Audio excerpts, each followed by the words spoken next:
¿Cómo están, interoceptivos? Hoy vamos a hablar de un superpoder que todos tenemos y todos valoramos, pero pocos sabemos usar: la intuición. Algunos somos muy intuitivos, otros un poco menos. ¿Capaz que las mujeres son más intuitivas que los hombres? Eso dicen. Lo cierto es que todos poseemos un cierto grado de intuición, este conocimiento que llevamos dentro y nos permite mover el timón de la vida incluso antes que nuestra mente intervenga. La Real Academia Española define la intuición como la facultad de comprender las cosas instantáneamente, sin necesidad de razonarlas. Los estudios en neurociencia sugieren que es un proceso de integración de conocimientos previos. En mi experiencia, la intuición sucede un poco en el intelecto, un poco más en lo emocional, pero sobre todo en el plano de lo corporal. No creo que sea, como muchos dicen, escuchar al corazón o con las vísceras, sino que es la integración de todos los conocimientos del cuerpo. El de las vísceras, el del corazón, el de la cabeza, el de los ojos, todos los sentidos, ¿no? Es el saber del cuerpo. Como si todas las células de nuestros 12 sistemas orgánicos pudieran coordinarse para actuar por nuestro bien, incluso más allá del rey. En esta próxima hora vamos a explorar los confines de la percepción junto al gran filósofo Alex, que no le gustan los cumplidos, pobre, lo pongo incómodo. Recorriendo algunos conceptos relevantes sobre este potencial humano que pocos saben gestionar, para desembocar en la pregunta fundamental: ¿es posible desarrollar la percepción? ¿La percepción Perdón, o la intuición? la intuición. Intuí que quisiste decir eso. Es una pregunta importantísima, ¿no? Si se trata de este superpoder que decís. La idea es un poco desgranar, ¿no? De qué hablamos cuando hablamos de intuición, más allá de la definición de la Real Academia, ¿no? Y en todo caso, si es posible desarrollarla, o sea, ¿desde dónde es posible hacerlo? ¿No? ¿O en qué consiste? Pero para eso hay que esclarecer un poco qué es, ¿no? Y ahí creo que es importante lo que vos ¿no? traes y que recurrentemente traemos, que es esta integración psicosomática de quiénes somos y cómo nos movemos en la vida y qué pasa en esta dualidad mente-cuerpo que muchas veces pareciera, ¿no? Que una trata de asfixiar un poco o menospreciar a la otra, ¿no? Digo, por lo general lo mental se privilegia en muchos discursos. Eclipsar me gusta. Eclipsar, sí, ¿no? Entonces, bueno, a ver, hay muchas cosas. Estuve investigando algunos temas muy interesantes. Hay varios libros que tienen que ver con la intuición a distinto nivel. Yo me acuerdo de hace mucho que había leído uno que se llamaba Inteligencia Intuitiva, de Malcolm Gladwell, que desarrollaba una serie de cosas, pero después de eso vinieron varios otros interesantes. ¿De qué año?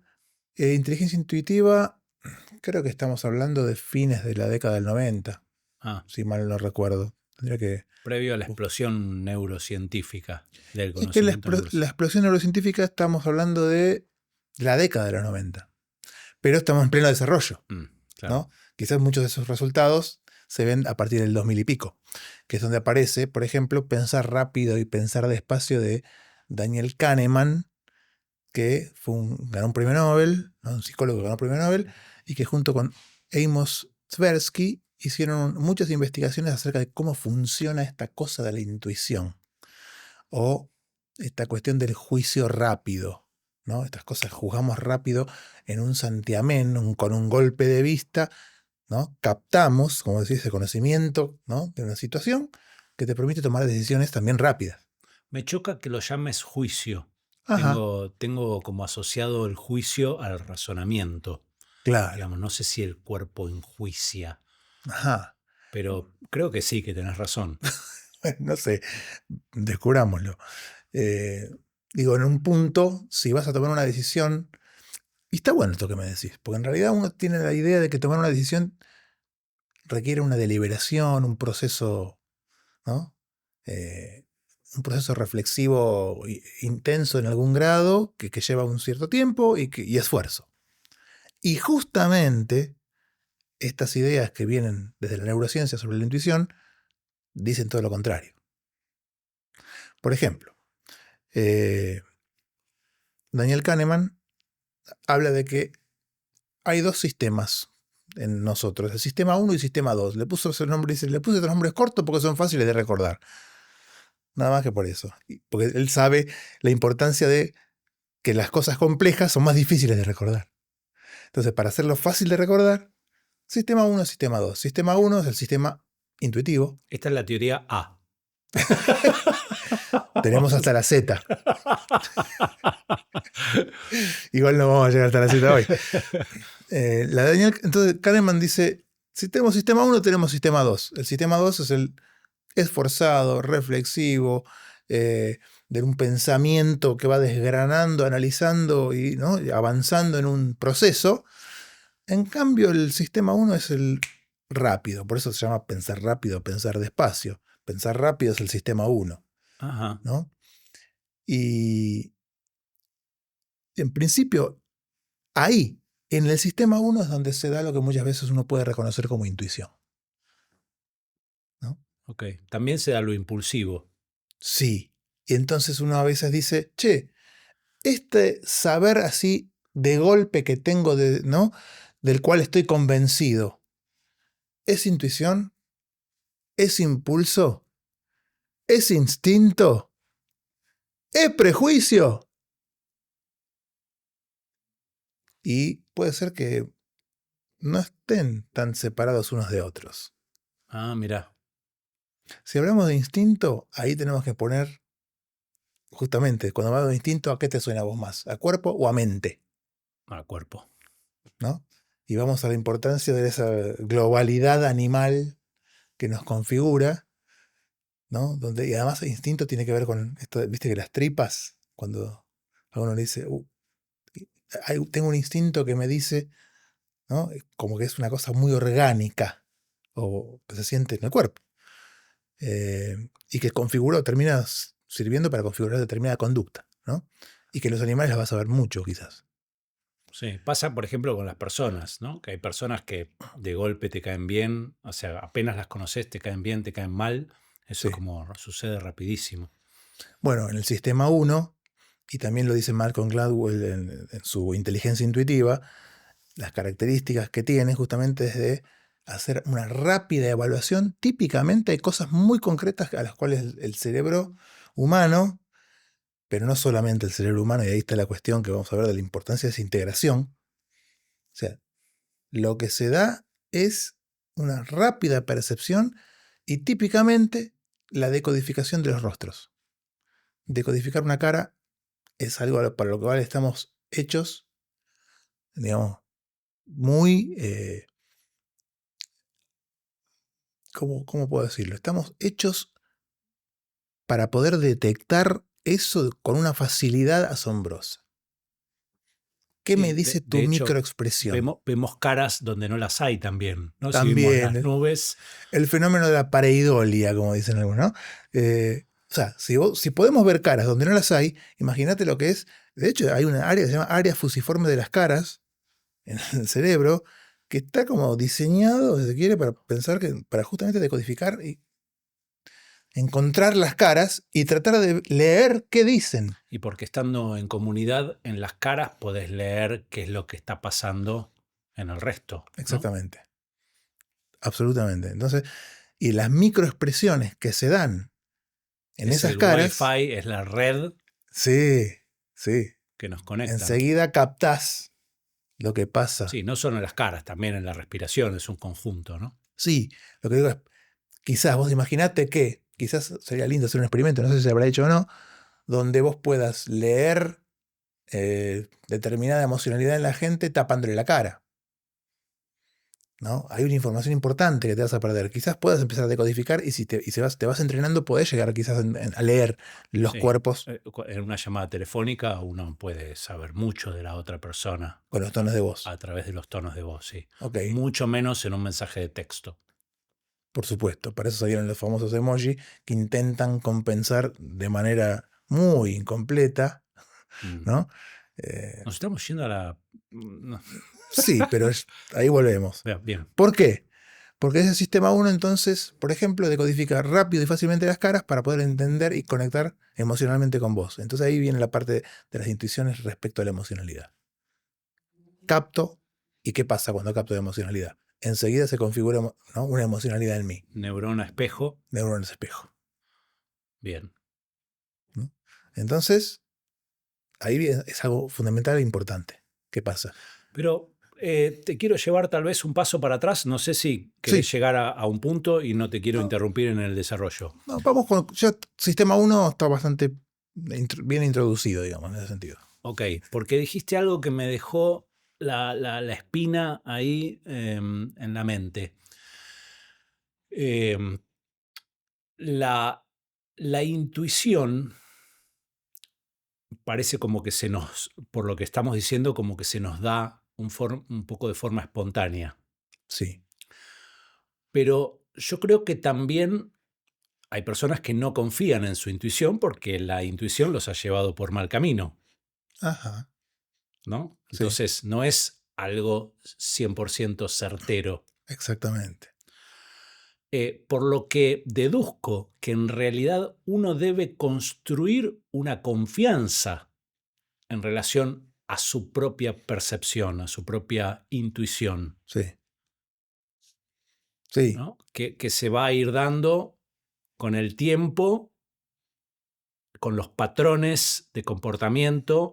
Digo, cuando uno se autoobserva, puede aprender de los errores que cometió en el pasado y adelantarse a posibles, ¿no? Es el devenir lo que va desarrollando estabilidad. Sí. No estabilidad. Esta habilidad. habilidad. Pero estabilidad, todo junto, es crucial en el desarrollo de lo que uno puede llamar una intuición experta. Porque justamente cuando se trata del sistema 1, que tiene esa rapidez para evaluar una situación y sacar una conclusión, con muy pocos datos se caracteriza esta sensación ¿no?, de tener esa intuición. Con muy pocos datos me configuro una situación desde la cual ya puedo tomar alguna decisión. ¿Para qué está orientado a esto? Está orientada a la supervivencia, fundamentalmente. O sea, tratar de encontrar una respuesta rápida ante determinada configuración de contextos.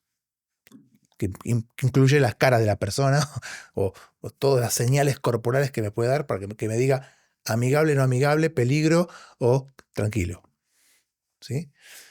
Es algo muy primitivo, ¿no? Pero vuelvo al tema de la estabilidad y de esta habilidad para la estabilidad o gracias a la estabilidad. ¿Por qué? Porque una de las cosas que descubrieron en el estudio, por ejemplo, Malcolm Gladwell y fundamentalmente quizás también más precisamente Kahneman y demás, es la importancia de los contextos estables donde uno hace la experiencia de aprendizaje y que le permite que su intuición o ese saber instantáneo sí esté correlacionado con alto grado de fiabilidad con lo que realmente está pasando. Hay un ejemplo típico que mostraban en un pasaje de los libros que decía, ese bombero que entra, que el fuego estaba en la cocina, y en un momento dado dice, rajemos. ¿Por qué? Porque a los 2 segundos se desmoronó el piso. Y iba a quedar él con todo su escuadrón caput, ¿no? ¿Qué pasó? ¿Qué intuyó?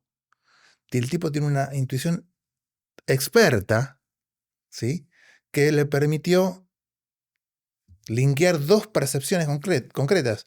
Uno, tengo las orejas muy calientes, pero no oigo el fuego de este sitio como que realmente acá es donde está la fuente la fuente de ignición. ¿Y dónde estaba? En el sótano. Entonces, lo que dicen estos estudiosos, por lo menos dicen, bueno, uno puede entrenar esa intuición a partir de aprendizaje dentro de contextos estables. Estable también es un juego de ajedrez, que también dan el ejemplo. Alguien que pasa, está jugando en paralelo contra 10 y dice, en este juego, en 3 movidas hay un jaque mate. ¿Cómo lo vio? ¿No? En esos contextos donde hay ciertos patrones de estabilidad y aprendizaje profundo y experiencia en ese contexto, ahí la intuición es mucho menos probable que falle. Interesante. Y es como puedes entrenarla y empezar a confiar en ella. Interesante. ¿No? O se desarrolla en menos tiempo, pero también es válida en un contexto acotado. Digo, en un ámbito menos estable, es un ámbito con más variables. Claro. Y con más probabilidades de fallar. Claro, pero construye, pero al integrar mayor cantidad de variables, ya estoy pensando como ingeniero, Okay. al integrar mayor cantidad de variables también estás desarrollando un sistema más preciso para mayor diversidad de escenarios. Ok, bien, se puede dar un aprendizaje, pero bueno, siempre está esta cuestión de la probabilidad del error en función de que tampoco el sistema 1 necesita o se vale de muchas variables complejas. Lo que intenta rápidamente es sacar un patrón simple para poder actuar, porque hay muy poco tiempo de procesamiento, ¿no? Está bien, pero está bueno porque de alguna forma nos estás mostrando el entretejido, digamos, el mecanismo, digamos, de cómo se va tejiendo este conocimiento, ¿no? Tal cual. Y como decía, a ver qué diferencia hay de un prejuicio, por ejemplo. Un prejuicio también tiene que ver, yo no, o sea, un prejuicio, juicio previo a la interacción, a la experiencia con alguien, ¿sí? Y después está el otro tema que también tiene que ver con los estereotipos, que muchas veces desde esos estereotipos uno se forma o sostiene determinado prejuicio, ¿no? Son como que podemos separar la cuestión, porque también hay gente que estudió la importancia de uno de los estereotipos y si son inválidos o, por el contrario, suelen tener validez a nivel estadístico.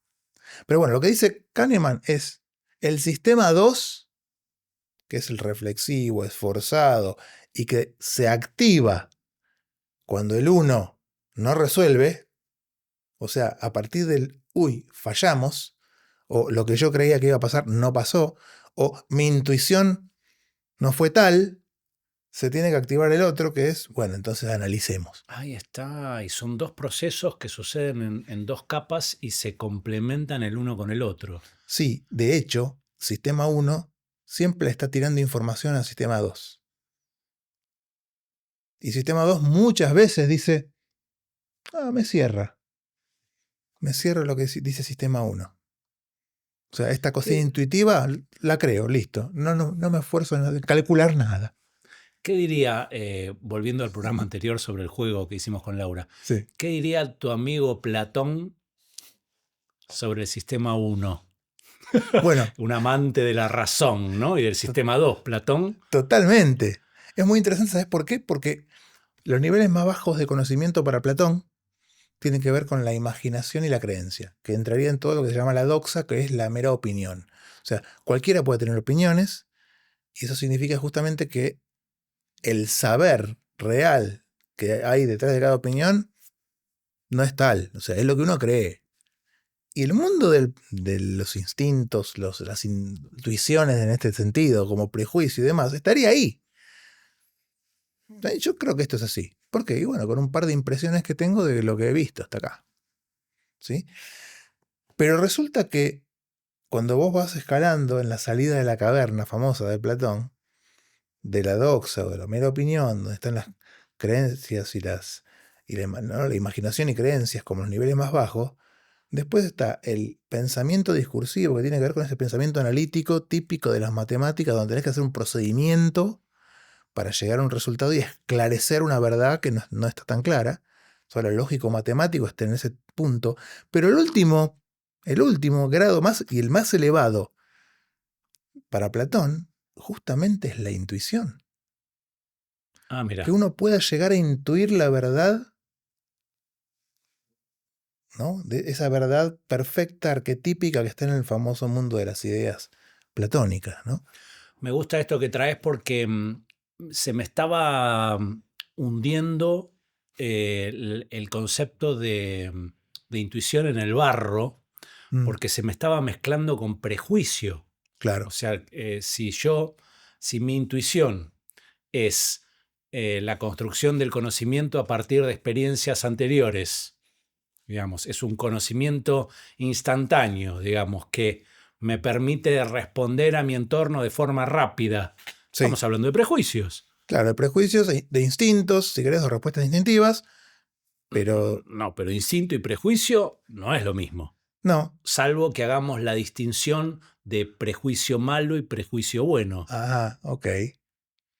Y el prejuicio en un punto que es una sensación, está revestido de una sensación de que algo es peligroso para vos, está al servicio de los instintos en un punto.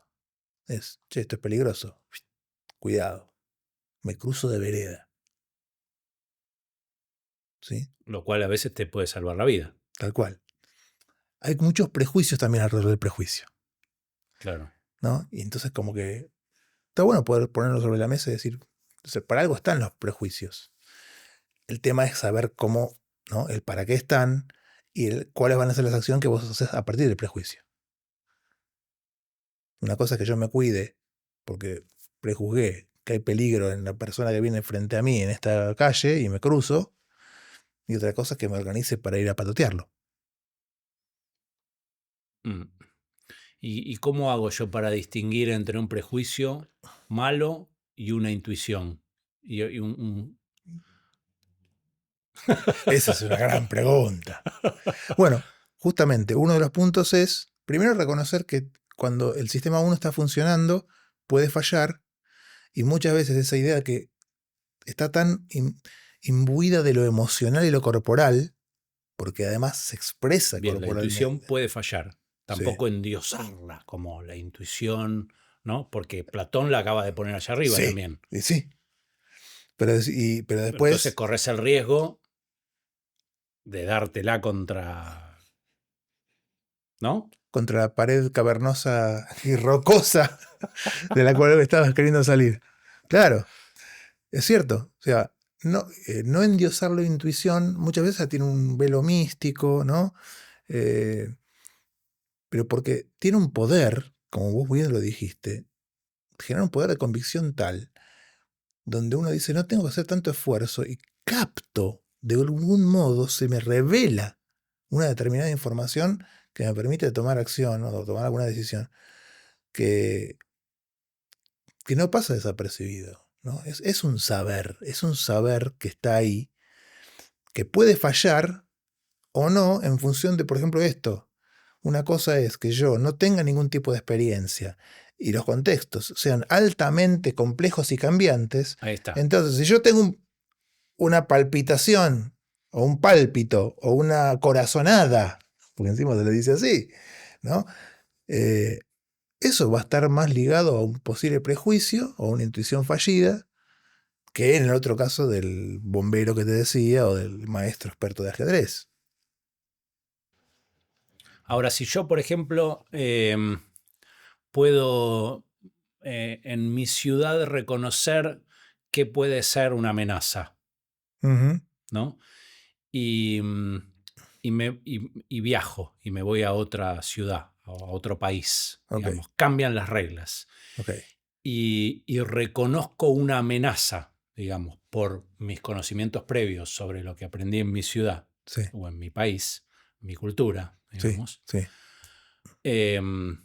No está bien desestimar eso porque el contexto, al contrario, tengo que elevar aún más la vara de la seguridad, como que tengo que aumentar la cantidad de prejuicios. Si estoy en un contexto donde no puedo prevenir porque no tengo experiencia, Mm.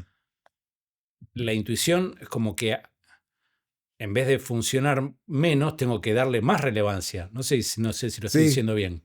creo que te capto en el sentido de que, claro, no tengo experiencia en este lugar, con esta gente nueva, con estas costumbres. Claro, estoy en un escenario donde vos acabas de describir, la intuición no es válida, Mm, porque el escenario es cambiante o no me acuerdo cómo dijiste. sí, ok.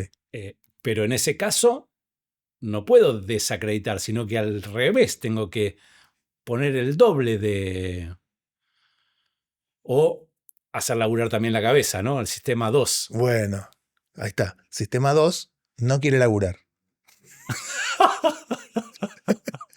O sea, todo lo que pueda no laburar va a ser lo posible. Por eso muchas veces se comen los cuentos y las historias que por lo general, como usa la memoria asociativa del sistema 1, encuentra 2 o 3 elementos, ¿no? de una experiencia previa, sin mucho análisis, tic, tic, tic, con estas 2 o 3 cosas, dice cuidado de todo así, arma una historia coherente, se la pasa al sistema 1, sistema 1 dice, perdón, al sistema 2 dice, vamos bien. Sistema 2, razonamiento. Sistema 1, la intuición, ¿no? Exactamente.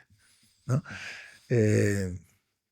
Así que, si vos decís, estoy en un entorno donde no conozco, me siento más expuesto, digo, sí, tiene sentido ¿no? que pongas más en alerta tus aspectos intuitivos, ¿no?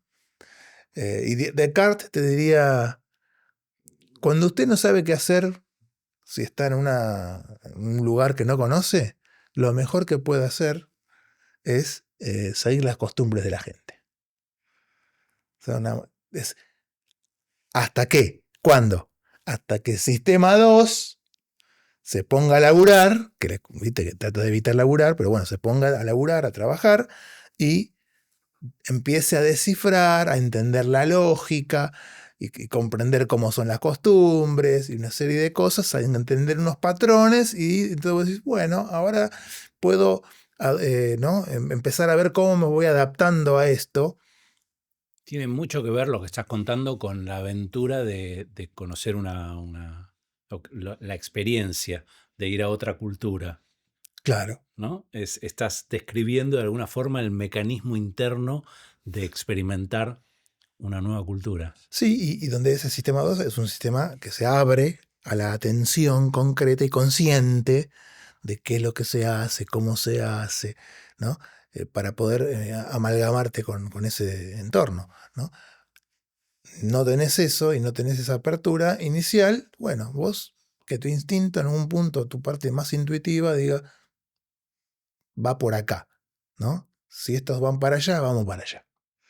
Se llama lo que es tener una moral previsional o provisional, la doco previsión y provisoria, ¿no? Digo, por ahora esto, mirando hacia dónde vamos, y después vamos a ver cómo construimos una moral un poco más racional a partir de ir ya conociendo y ya saliendo del prejuicio y juzgando qué está bien hacer, qué está mal hacer y demás, ¿no? Esas son las guías de viaje de la filosofía cartesiana, por ejemplo. Tenemos un audio de una oyente adorable, una artista muy reconocida. ¿Querés que lo escuchemos? Sí, lo pongo, si lo pongo yo, ahí lo ponemos. Mi nombre es Viviana Ortolá, soy artista plástica y docente de educación artística. En mi trabajo como artista, la intuición juega un papel esencial. Es esencial para comunicar, para reflejar mi forma de ver el mundo y para reflejar también mi propio mundo interior. Cuando hablamos de la definición de intuición, dice que es comprender o conocer algo de manera inmediata y directa, sin la intervención de la razón, la deducción lógica o del pensamiento consciente.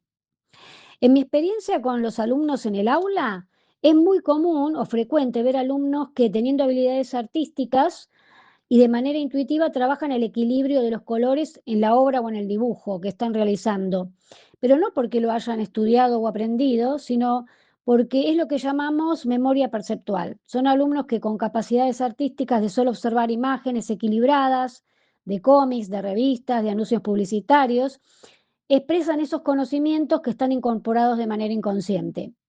Pero creo yo que la intuición es mucho más que esto para el artista. No sigue un camino racional, como dijimos, y es de base inconsciente, pero también es el resultado de nuestra mente analizando todas las experiencias vividas, acumuladas y del entorno que nos rodea. Una experiencia práctica eh, que viví en mi juventud cuando estudiaba en la Escuela Nacional de Bellas Artes, en mi profesor, que tuve el privilegio de tener a Miguel Ángel Vidal como profesor, un gran artista argentino. En un momento en el medio de la clase me pega un grito y me dice, ¿vos te das cuenta de lo que estás haciendo? Se acerca y me dice, estás pintando tu embarazo. Yo estaba pintando una obra abstracta que eran colores, manchas, no estaba nada en forma racional, pintando nada que tuviera que ver con un embarazo. Se acercó y me mostró dónde estaba el feto, dónde estaba el cordón umbilical, todo de manera inconsciente e intuitiva, las preocupaciones y ansiedades sobre el embarazo, las inquietudes y los miedos surgían en la obra que estaba pintando. Esta experiencia a mí me marcó y me mostró la importancia de la intuición y de cómo se expresa de manera inconsciente todas las inquietudes del artista en la obra. Espectacular el ejemplo. Sí.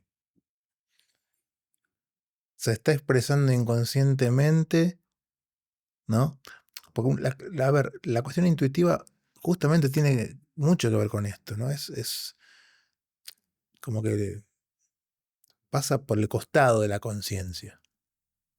Por lo general, el sistema 2 es el que es consciente y concienzudo y se esfuerza y sigue un proceso y un cálculo y un análisis, ¿no? Lo otro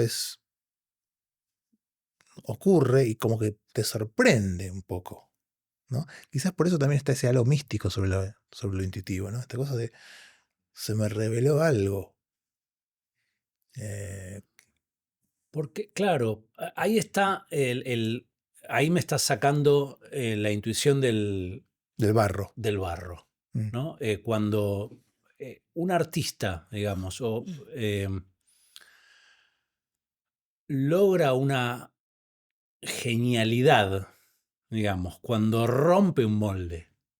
claro, Si decimos que la intuición es la construcción de experiencias pasadas, es como que siempre estás mezclando lo que ya había sí. y no hay lugar para lo nuevo, para que emerja lo nuevo. Y a mí ese es el concepto tal vez que más me atrae de la intuición, ¿no? Cuando trae consigo algo que patea el tablero. El otro día escuchaba a un físico también hablando, ¿no? Que Ujú, eh, decía que la mayoría de la gente pensaba que su trabajo era aplicar el método científico. Y decía, nada más lejos de la realidad, porque cuando uno aplica el método científico está haciendo una estructura, digamos, está haciendo una estructura que no te saca de lo establecido. Para poder justamente proponer algo distinto hay que romper el molde. claro.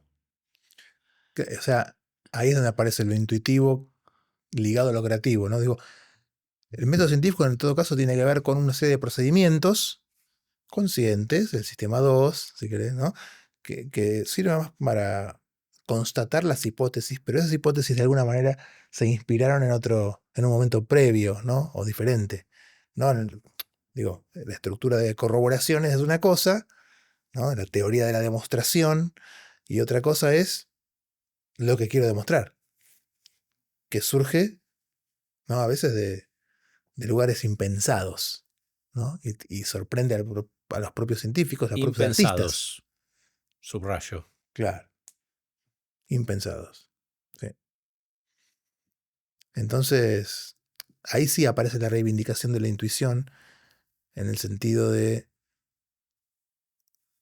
Ahora, hay una cosa, estoy pensando acá con vos. La creación ex nihilo, como se ¿no? diría, ¿no? De la nada. ¿Realmente eso es lo que ocurre cuando uno rompe el molde? ¿O uno rompe el molde combinando determinados elementos de una manera distinta, pero elementos preexistentes al fin? Te voy a romper el molde con lo que voy a decir. A ver. Tu planteo, creo, Sí. parte de que somos una unidad cerrada.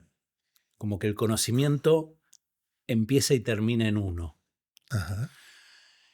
Y la verdad es que, así como en Avatar, digamos, uno puede ir y conectarse, digamos, con Aiwa, ¿no? Colocándola. Me parece que esta fusión que vos hiciste entre la intuición y la creatividad, Ujú. de alguna forma, y muchos artistas hablan de esto, ¿no? Como que pescan en el infinito, ¿no? Mm. Más allá de sus fronteras, pueden traer cosas que no estaban dentro de sí mismas. A mí me pasa, por ejemplo, cuando escribo, y lo estoy plagiando a Bukowski con esto que digo. Mm. Cuando escribo, yo no pienso lo que escribo me viene, alguien me lo dicta, es Mm. algo, y estoy siendo original en lo que escribo.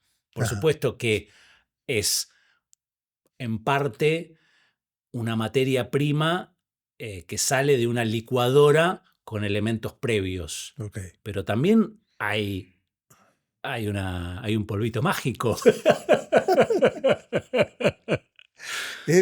A ver, Si no, sería aburridísimo. ¿y por qué sería aburridísimo? Y porque ya sabemos todo. Porque si, o sea, ¿dónde Ok, está el lugar de lo nuevo? pero partimos entonces de la idea de que si hay elementos preexistentes en un producto X, producto de la imaginación o de la inspiración o de la intuición, en un punto nos está limitando, ¿no? Eso un poco sería la idea. Entonces, si no hay ese polvo mágico, no es posible a partir de lo creado, crear, Claro. ¿no?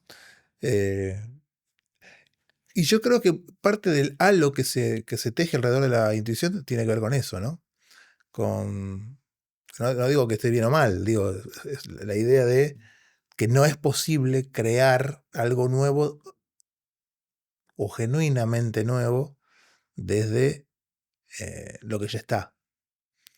Cuando quizás uno podría decir que qué mayor acto de creatividad ocurre cuando uno combina y de lo que ya está y saca algo que rompió el molde.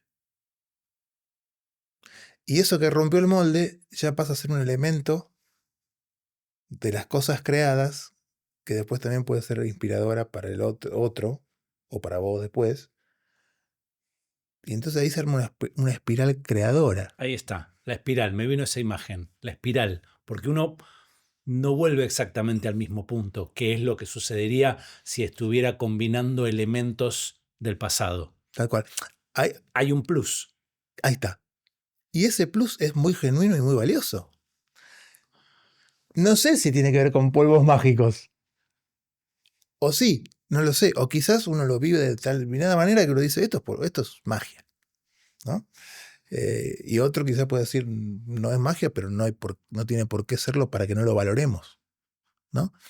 Me aparece el proceso de la creación de los elementos que se cuece dentro de las estrellas, lo Ajá, químico, sí, que a partir de elementos simples, claro. con presión y temperatura, emergen nuevos Nuevos elementos. elementos, los típicamente de la fusión de lo que ocurre dentro del Sol es eso.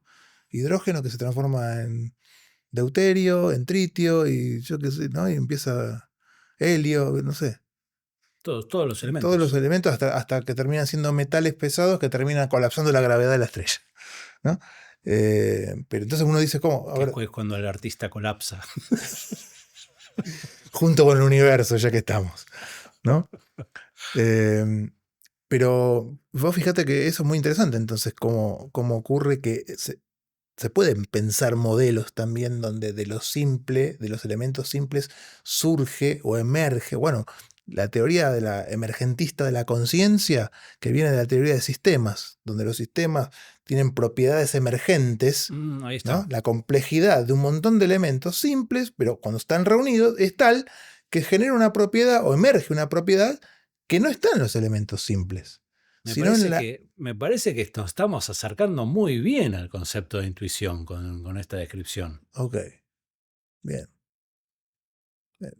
Brillante, amigo. Y si encima le agregás el cuerpo como reflector parabólico, y esto me lo noté acá porque dije, la idea de la antena o del Wi-Fi, viste, está como más trillada, pero reflector parabólico, ¿no? Como una cosa abierta a nutrirse y recibir de lo que ocurre, y la importancia del cuerpo es crucial en todo este aspecto intuitivo, porque el sistema 1 está ligado fuertemente a todos los procesos instintivos, fisiológicos, vitales, orgánicos, ¿no? Y si te parece, podemos meternos ahí un poquito como para ver qué pasa con el papel del cuerpo y la integración de las cosas que sentimos. Te voy a hablar de las fascias. Bueno,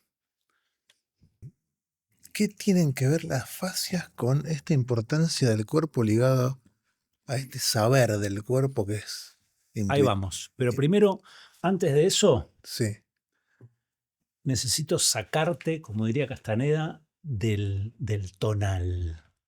Y me mandás al Nahual. Al nahual, exactamente. A ver. Sí, exacto. Vos sabés que nos vinculamos con el universo a través de la conciencia, del conocimiento, y que existe una capa, digamos, de lo que conocemos, Ujú. ¿no? Si somos una burbuja, un huevo luminoso, como dice Castaneda, Ok. existe lo que conocemos, existe lo que no conocemos por fuera, Ujú. pero sabemos que no conocemos, Sí. y hasta ahí eso nos define. Pero después existe lo que no sabemos, que...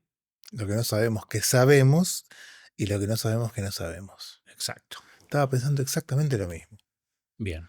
Porque la intuición pertenece a ese espacio, al espacio del no sé que sé. Bien. Entonces, te traigo un par de estudios muy interesantes que todavía no se puede decir que son, que es conocimiento fijo, digamos, pero que sugieren, digamos, usémoslo como estimulante de la imaginación. Dale. ¿Sí? Parece ser que nuestro sistema nervioso no solo se comunica a través de impulsos eléctricos, sino que también existen señales lumínicas Ujú. que viajan por nuestro sistema nervioso. Hay cristales dentro de nuestro sistema nervioso que emiten luces que viajan dentro del cuerpo. Ok. Si fuera así, estamos ya en el nahual, ¿sí? Sí. Estamos fantaseando. Ajá. Pero si fuera así, podría ser, aventurándonos científicamente, Ujú. a que mi sistema nervioso percibiera en un nivel no consciente la luz de tu sistema nervioso. Ajá. Y eso se traduce. A que lo que alimenta la intuición es mucho más vasto de aquello que podemos comprender. O te traigo, por ejemplo, hace poco en la guerra de Estados Unidos con Irán, Ujú. Irán volteó un avión Sí. y el piloto de Estados Unidos cayó en un desierto que eran 150 kilómetros a la redonda. Sí. Y los iraníes, conociendo el terreno, era muy probable que encuentren al piloto antes que los norteamericanos pudieran acceder. Sí. Y utilizaron una tecnología que es nueva, que puede percibir el campo electromagnético que produce el corazón a 100 kilómetros de distancia o 150 kilómetros de distancia. O sea, hay un dispositivo que se puede fabricar, por supuesto, con lo Sí, increíble top de la tecnología, sí.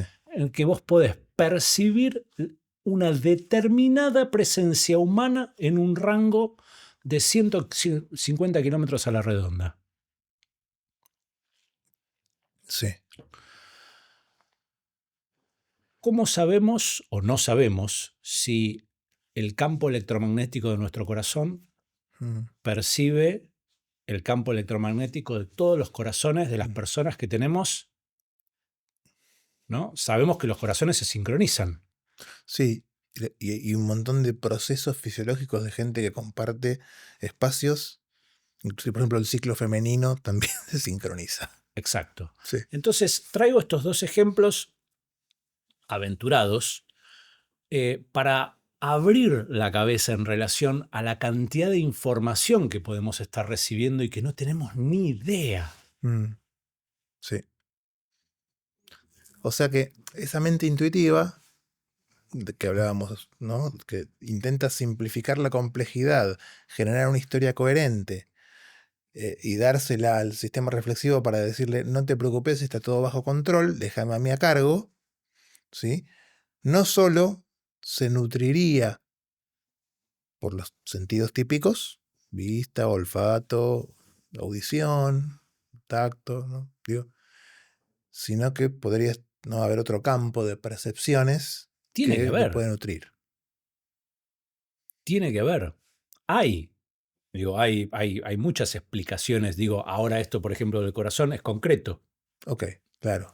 Y uno dice, ¿cómo sucede esto? Claro, hay como si hubiera un campo de percepciones que no pasa directamente por la cuestión de los sentidos. O en todo caso, imagina que pudiera pasar, que fueran señales olfativas o auditivas. Digo, Cosas, por ejemplo, pero no está a un nivel consciente que uno diga, esta es la señal que me llegó, por lo cual esto se sincronizó así o así.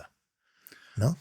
fíjate vos la tecnología de la revolución esta neurocientífica nace a partir de la evolución de las imágenes por resonadores magnéticos, ¿no? Sí. ¿Cómo se llaman? ¿Las máquinas? La Resonancia magnética. Resonancia magnética funcional. Eso. Estamos descubriendo un montón de cosas sobre el cerebro. Sí, sí. Pero si el cerebro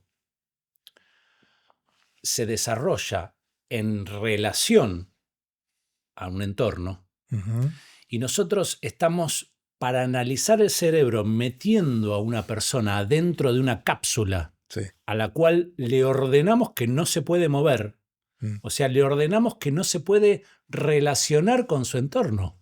Claro. Lo que podemos percibir con un aparato sobre el cerebro es muy limitado en comparación a lo que vamos a poder percibir el día que inventemos una máquina que lea a las personas en su entorno natural. Sí. Eso es un punto muy interesante, ¿no? Imagínate que uno pueda calzarse un casco de resonancia magnética funcional y generar determinadas imágenes y lo que sea. Lo pones como Magneto, se lo ponían en los X-Men y vas por la vida así y tenés una riqueza de un montón de patrones, información, de acciones y cosas que pasan que no, en principio uno puede pensar que sería mucho más rico que lo que ocurre ni siquiera un cuando estás casco. encerrado en el... Mirá si pudieras medir una ciudad, por ejemplo. No un un cerebro. individuo, claro. Bueno. Sí, eso sería, no sé, sería revolucionario en ese sentido. Va a serlo algún día, ¿no? Sí, pero sí, todo sí. ese conocimiento hoy es ciencia ficción. Claro. Anotalo igual, ¿eh? Porque puede que esto... Pongámosle fecha. Sí, ponerle fecha, porque estamos yendo muy rápido con algunas cosas, ¿no? Pero en definitiva tiene que ver con esta potencia del cuerpo. ¿Viste? Spinoza decía, nadie sabe lo que puede un cuerpo, ¿no? Ahí está. Y creo que es muy pertinente eso, porque en un punto puede ser un reflector parabólico, en el sentido más amplio de que es una gran antena perceptiva de cosas, de lo que pasa afuera y adentro, porque además lo que pasa adentro está muy ligado a lo que pasa afuera, en este, como diría Maturana, acoplamiento estructural entre el organismo y el nicho en el que está y se desempeña, ¿no? Entonces, en ese sentido, vas a encontrar que hasta las cuestiones de los movimientos y los fluidos hormonales y demás tienen mucho que ver con todo lo que nos pasa, ¿no?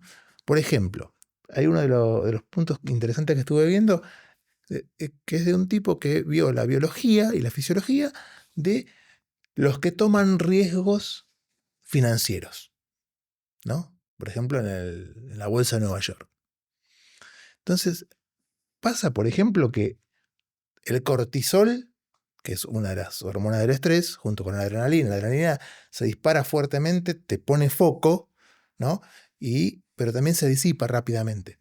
El cortisol tiene mucha más larga duración en el organismo y por eso también es peligroso cuando se sostiene a través de un estrés continuado, ¿no? Después te quiero hablar de la adrenalina, porque cuando vayamos hacia la pregunta cómo desarrollar la intuición, Ajá. te voy a contar cómo la adrenalina me ayudó a mí a desarrollar mi intuición. Ah, bien. Entonces no te olvides porque ya mismo vamos a pasar ahí que me interesa mucho. ¿No? El tema es que la testosterona, por ejemplo, se dispara cuando tenés éxito, ¿no? Cuando tenés sexito. También, ¿no? Cuando tenés éxito, se dispara la adrenalina. Es como La testosterona. la testosterona, ¿no? Esta cosa de me siento un ganador, ¿no? Y te pone en posición de ganador. Te genera una corporalidad de ganador, una actitud de ganador, ¿no? Y el cortisol pasa al revés, ¿no? Se dispara y ¿no? Te empieza a inundar cuando ahí te empiezan a agarrar miedo al riesgo, que me salió mal la operación, entonces ahora me da un poco de duda y perdés esa confianza, ¿no? Y entonces eso mucho tiene que ver con otro punto que debería compartir brevemente, que es esta teoría, o sea, esta teoría típica que dice que uno se emociona, por ejemplo, ¿cuándo llorás vos? ¿Cuándo sentís qué? ¿Qué emoción? Alegría, tristeza. Ok. ¿Podés llorar de alegría? Sí. Y cuando llorás con pena es porque sentís tristeza. Sí. Ok. O una combinación de ambas también. No es que están separadas. Luego podés tener A tristeza y veces alegría. tristeza y alegría al mismo tiempo. A mí me pasa. ¿A vos te pasa? Sí. No sé cómo haces para que te pase. Después contame eso también. ¿No? Pero digamos, vamos al punto típico. Uno dice, por lo general, cuando estás triste, ¿cómo se manifiesta eso? ¿Qué ocurre? Llorás, ¿no? Eso tiene que ver con una teoría de las emociones de un tal Walter Cannon de hace muchos años, que tuvo mucha más importancia durante mucho tiempo que la teoría de las emociones de William James, que es un filósofo y psicólogo norteamericano del siglo XIX. Siglo XIX. ¿Qué decía? No es que llorás porque estás triste, es que estás triste porque llorás. ¿Y con eso qué te estaba queriendo decir? En el organismo pasan cosas preconscientes que predisponen emocionalmente ese cuerpo y que después te enterás qué es. Ah, claro. Después te enterás qué es. Ay, estoy triste. Pero porque ya ese cuerpo se configuró orgánicamente hacia una serie de sensaciones que tienen que ver con la tristeza que terminas descubriendo luego, ¿no? Y ahí es donde está la cuestión interoceptiva. Porque, y precisamente, si bien quizás no lo llamaban con esos términos, porque Sherrington, que fue un fisiólogo de aquellos tiempos, le puso nombre a lo interoceptivo, ¿no? Porque lo quiso separar de lo exteroceptivo y de lo propioceptivo, ligado más al movimiento, donde están mis brazos, ¿no?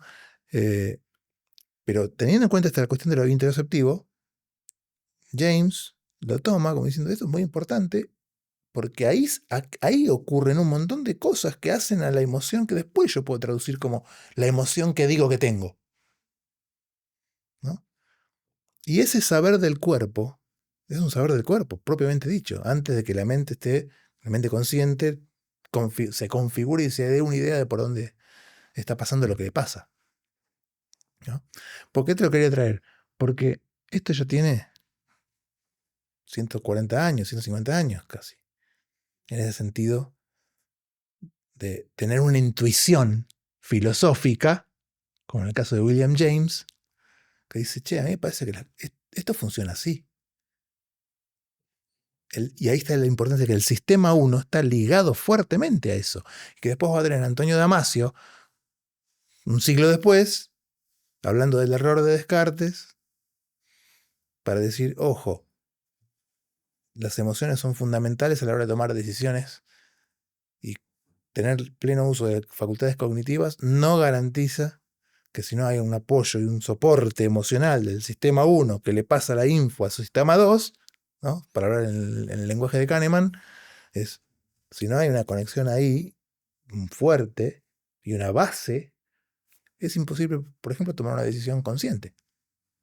Eso lo veía el otro día que le hacían una entrevista a una neurocientífica que desmitificaba a Spock, ¿viste? El personaje de Claro, Star Trek, sí, que no sentía emociones, ¿no? Y eso, al parecer, lo habilitaba a razonar mucho mejor. claro. Y en la vida real eh, se hizo un estudio con personas que por accidente cerebrovascular o O por una diferentes lesión razones cerebral, sí. pierden la capacidad para experimentar emociones y el razonamiento no les funciona porque se pierden en el laberinto de pensamientos, Sí. porque al parecer las emociones son las que ordenan jerárquicamente los pensamientos. Claro. Sin la presencia de la emoción, el pensamiento no... Y ahí, entonces, ahí te puedes dar cuenta de la importancia del sistema 1, tan instintivo e intuitivo, ¿no? Ligado a lo que te ocurre como organismo, para que el sistema 2 pueda elaborar los pensamientos como lo hace. De hecho, hay un concepto que trae Kahneman que es de facilidad cognitiva, ¿no? Lo que fácilmente uno puede darse cuenta, en definitiva, tiene que ver con que en el entorno no hay amenaza. Entonces, el sistema 2 descansa. El sistema instintivo, intuitivo, sistema 1, resuelve. Sin tener que estar teniendo que procesar y analizar en profundidad ninguna cosa.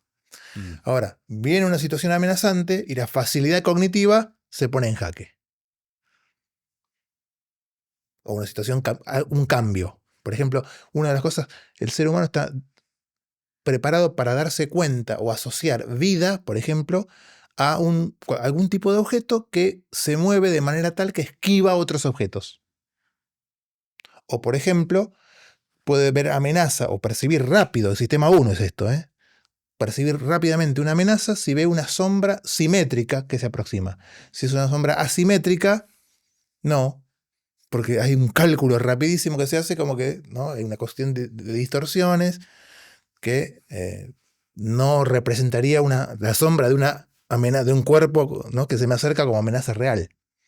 Entonces hay un montón de cositas que resuelve el sistema 1 de manera impecable, ¿no? Pero siempre que en el fondo se halla en un contexto de no amenaza, de tranquilidad. Si se dispara eso, sistema 2 resolve. ¿Sabes cuándo tuve una experiencia así muy visceral con eso? La primera vez que experimenté un terremoto. Tenía 20 tantos. Estaba en Los Ángeles y había llegado hace muy poquito y no sabía que Los Ángeles era una ciudad sísmica. Sísmica, claro. Y me fui a dormir y a las 2 de la mañana hubo un terremoto Yo me desperté y el piso se movía. Y claro, nunca en la vida se me había movido el piso. Literalmente. Y algo tan simple como se desintegra no solo el edificio donde estás, sino el edificio conceptual en el Sí, que estás viviendo. sí, absolutamente. Después otro día podemos profundizar en los desarrollos filosóficos que tienen que ver con la importancia de lo que significa pisar el suelo y que no se te mueva el piso. Para un montón de cosas, pero lo dejamos para otro día. Ahora quiero que me cuentes cómo la adrenalina impactó en el desarrollo de tu intuición. Bueno, es algo que quiero traer porque ahora está como muy de moda la adrenalina, ¿viste? Ajá. Em, em, es como algo del momento que... Viste que las redes sociales están llenas de fotos de viajes, ¿no? La aventura tiene un valor que siempre lo tuvo, pero ahora está como ensalzado, Ujú. ¿no? Y está... Uy, eso está de alguna forma también asociado a algo superficial, ¿no? Como al opuesto a la responsabilidad, al construir un camino desde el esfuerzo, ¿no? Como, Sistema 2. claro. Ok. Y yo me hice adicto, confieso, soy adicto, todavía soy adicto en recuperación, A. a la adrenalina, Ajá. porque me dediqué a la cocina Mm, y los ámbitos de trabajo de las cocinas son muy intensos y generan mucha adrenalina. Y esto no me di cuenta cuando, en mis 20, digamos, cuando empecé a cocinar.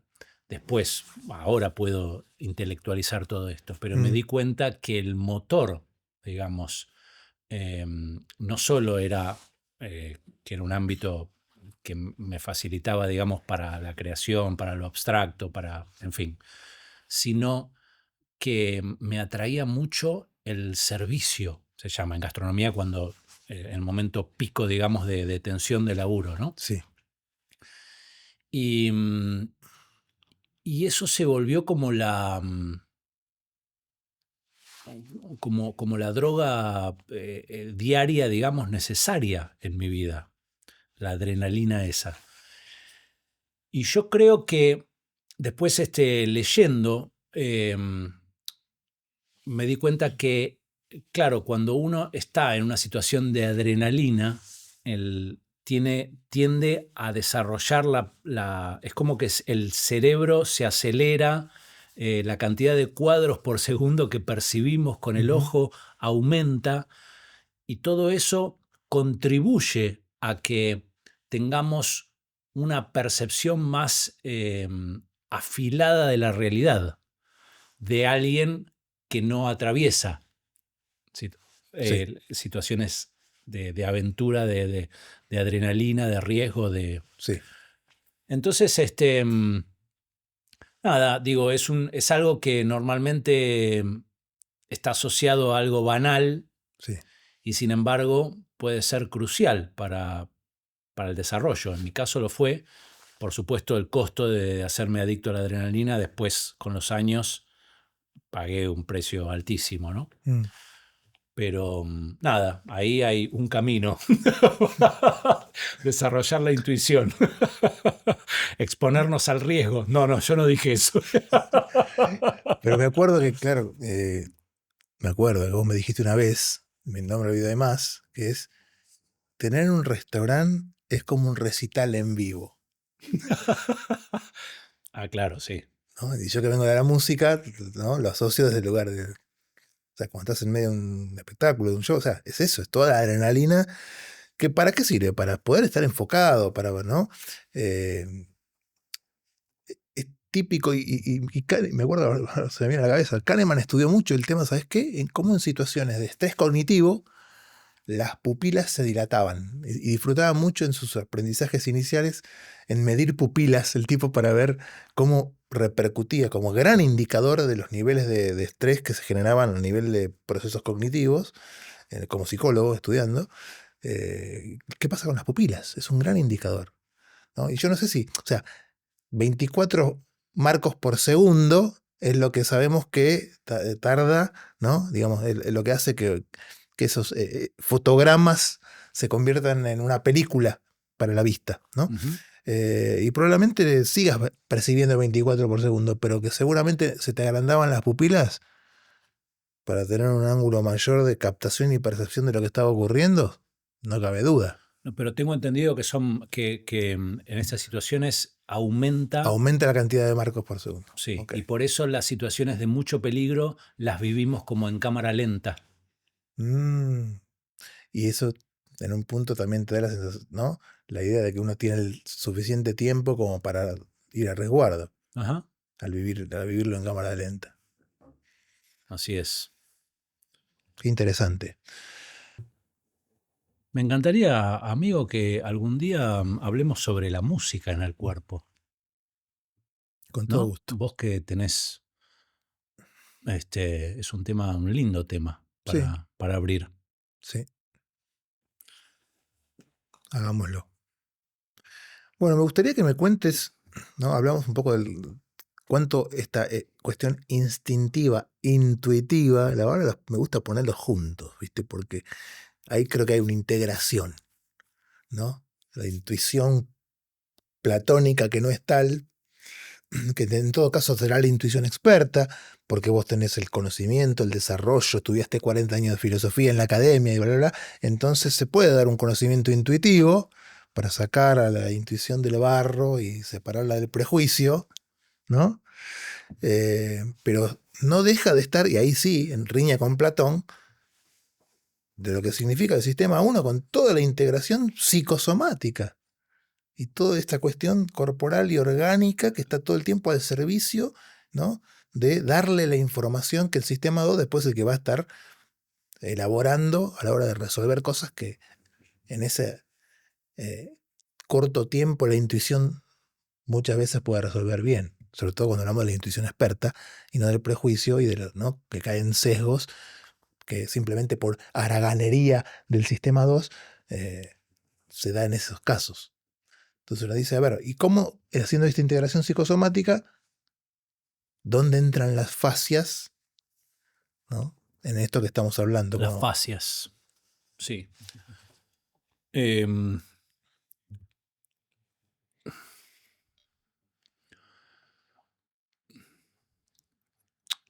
a ver, te voy a llevar otra vez a pensar al cuerpo no como una unidad, sino como una nación. ok, a ver. Vos sabés que dentro de nuestras células eh, existe un núcleo donde se guarda el ADN, que Ujú, es información que no es fija, va evolucionando, ¿no? La epigenética sabemos que va ok, transformando, ¿no? Entonces, desde ahí podemos deducir que cada una de nuestras células aprende, ok, ¿sí? Como decía en la introducción, yo creo que la intuición es la integración de el conocimiento de todas nuestras células por encima de lo mental. ok, ¿Y por qué las fascias son fundamentales? Acá ya no hay estudio científico que corrobore lo que te voy a decir. ok. Eh, Pero quizás forma parte de tu intuición. exacto. Es parte, te diría, de mi experiencia más que de mi intuición. Ok, Las fascias funcionan como eh, facilitan la comunicación entre las células, sincronizan nuestras partes. De mm, hecho, por ejemplo, una persona que tiene despiertas sus fascias, vas a ver que se mueve como un gato. ¿Sí? ajá, ¿Por qué? Porque sus pesos están mejor sincronizados. ok, Hacia dónde estamos yendo es que las fascias en realidad no solo sincronizan los pesos de nuestras partes, sino todos nuestros sistemas orgánicos. Fíjate vos que las personas que parecen levitar en los cuentos del pasado, digamos, son personas asociadas a mucha sabiduría, Ujú. porque al tener activas las fascias, al haber una mejor sincronización, mejor comunicación de nuestras células, emerge una intuición superior. Ok. ¿No? Cuando vemos la importancia del papel de la intuición, o en todo caso del organismo, para que se dé esa intuición, ¿no? Es como una especie de sensibilidad despierta, ¿no? Sí. Que permite justamente captar y seleccionar los datos relevantes para rápidamente hacerse una composición de la escena, ¿no? Como conocimiento. Ahí tiene sentido esto que vos me decís, ¿no? Y tiene que ver con esto que muchas veces hablamos de que es el famoso cable que va de abajo hacia arriba, digamos, ¿no? No, en este caso son los cables que van Los que van y vienen, o van por todos lados. por todos lados, Ok. que comunican al hígado, con los pulmones, con el corazón, con el cerebro, con los músculos, todos nuestros sistemas Integrados. integrados, exactamente. Claro. O más integrados, Claro. porque no hay vida si no hay integración. Sí. Pero facilita, digamos, coloca en un nivel, digamos, más eficiente de integración. Ok. Entonces, en ese sentido, nutren las posibilidades de una intuición más despierta, ¿no? Más abierta, en ese sentido, ¿no? Y creo que eso estaría más ligado, Por ¿sabes? lo menos así lo veo yo. Claro. No está demostrado científicamente, es algo que experimento en el cuerpo, Sí.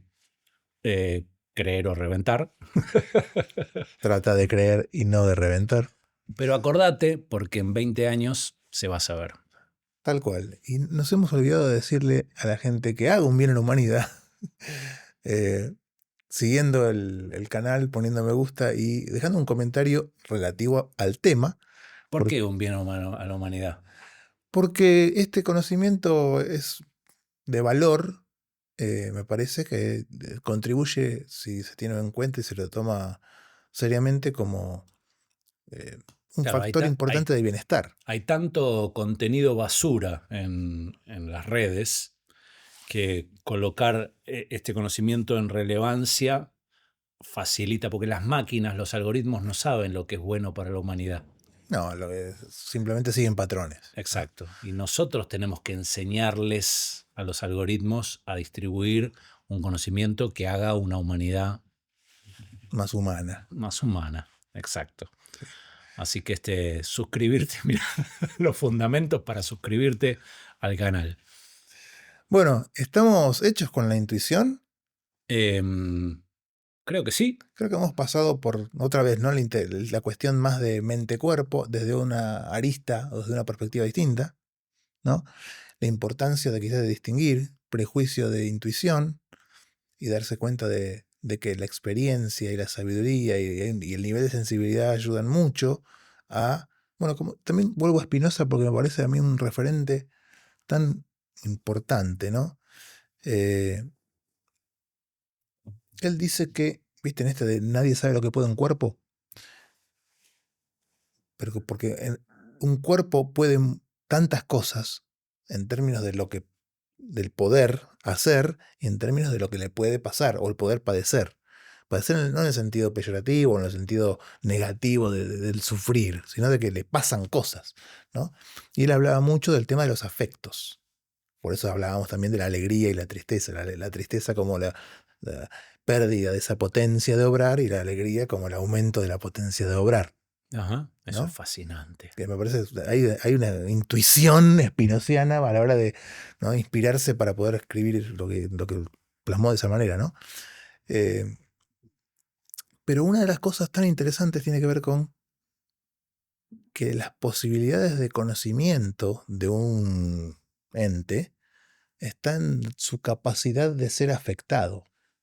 Cuanto más afectado sos, Cuanto más sensible sos. más sensible sos, sí se corre el riesgo de que entre potencias, la tuya y la de lo que viene, ¿no? Si la otra es una potencia mucho más arrolladora, puede ser una amenaza para vos. Pero a la vez, abrirte a la sensibilidad de las que te afecten un montón de otras cosas que te rodean y no encapsularte, termina siendo una gran posibilidad para el crecimiento en conocimiento. ¿Y sabes qué? En Spinoza, el grado más alto de conocimiento es la intuición. Nos vemos el jueves. Broche de oro, ¿no? Sí, me callo. Nos vemos el jueves próximo a las 3:30 de la tarde, que salen los programas. Te esperamos. Gracias. A vos.